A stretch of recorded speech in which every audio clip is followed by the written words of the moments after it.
श्रीमद्रामायणे वाल्मीकीये आदिकाव्ये उत्तरकाण्डे सप्तषष्टितमः सर्गः। मान्धातृवधः। अथ रात्र्यां प्रवृत्तायां शत्रुघ्नो भृगुनन्दनं पप्रच्छ च्यवनं विप्रं लवणस्य यथा बलम्।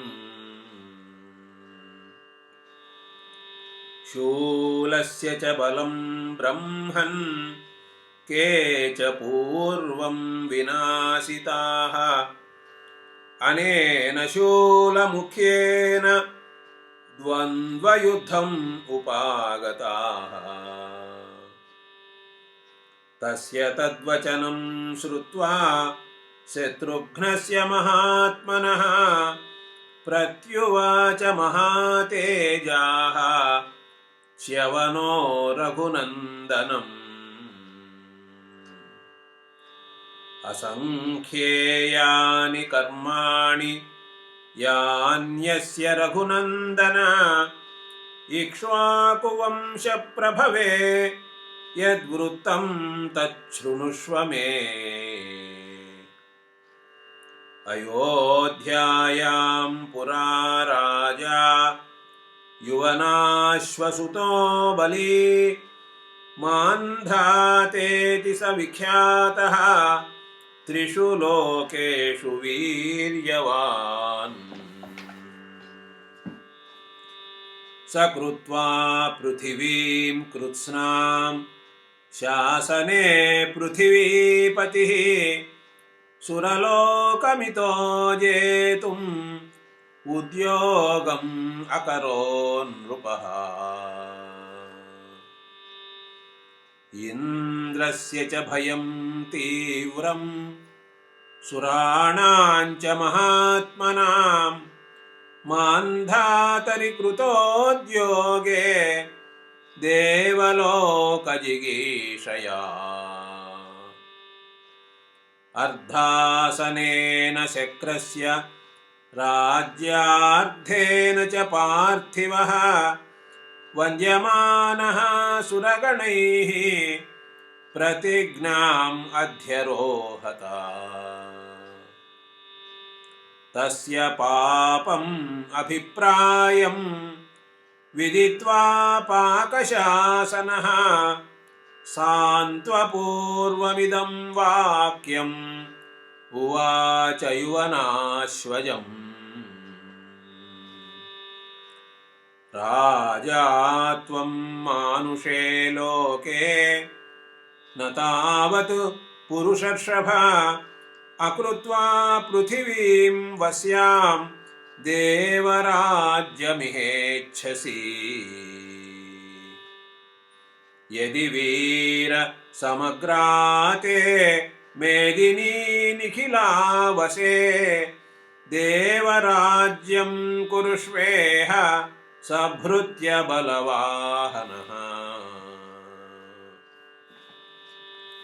इन्द्रमेवं ब्रुवाणं तं मान्धाता वाक्यमब्रवीत् क्व मे शक्रप्रतिहतं शासनं पृथिवीतले।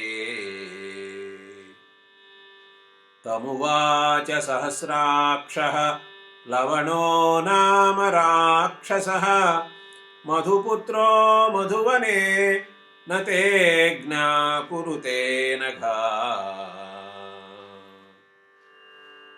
तच्छ्रुत्वा विप्रियं घोरं सहस्राक्षेण भाषितं व्रीडितो वाङ्मुखो राजा व्याहर्तुं न शशाकः। आमन्त्र्य तु सहस्राक्षं प्रिया किञ्चिदवाङ्मुखः पुनरेवागमच्छ्रीमान् इमं लोकं नरेश्वरः। सकृत्वा हृदये मर्षं सभृत्य बलवाहनः आजगाममथोः पुत्रं वसे कर्तुम् अरिन्दमः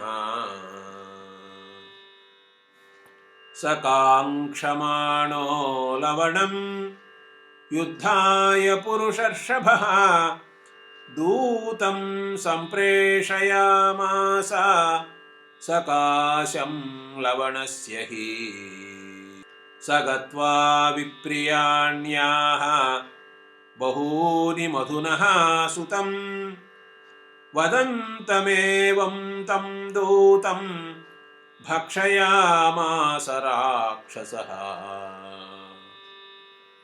चिरायमाणे दूते तु राजा क्रोधसमन्वितः अर्दयामास तद्रक्षः शरवृष्ट्या समन्ततः ततः प्रहस्य तद्रक्षः शूलं जग्राह पाणिना वधाय सानुबन्धस्य मुमोचायुधमुत्तमम्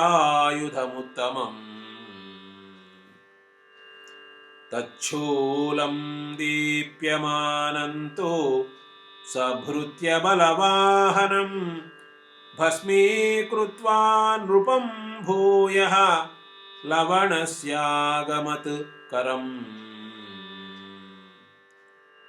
एवं स राजा सुमहान् हतः सबलवाहनः शूलस्य तु बलं सौम्य अप्रमेयम् अनुत्तमम् श्वः प्रभाते तु लवणं वधिष्यसि न संशयः अगृहीतायुधं क्षिप्रं ध्रुवो हि विजयस्तव लोकानां स्वस्ति चैव स्यात् कृते कर्मणि च त्वया एतत्ते सर्वमाख्यातं लवणस्य दुरात्मनः शूलस्य च बलं घोरम् अप्रमेयं नरर्षभ विनाशश्चैव मान्धातुः यत्तेनाभूच्च पार्थिवा त्वं श्वः प्रभाते लवणं महात्मन् वधिष्यसे नात्र तु संशयो मे शूलं विना निर्गतमामिषार्धे ध्रुवो जयस्ते भविता नरेन्द्र इति आर्षे श्रीमद्रामायणे वाल्मीकीये आदिकाव्ये उत्तरकाण्डे 67तमः सर्गः।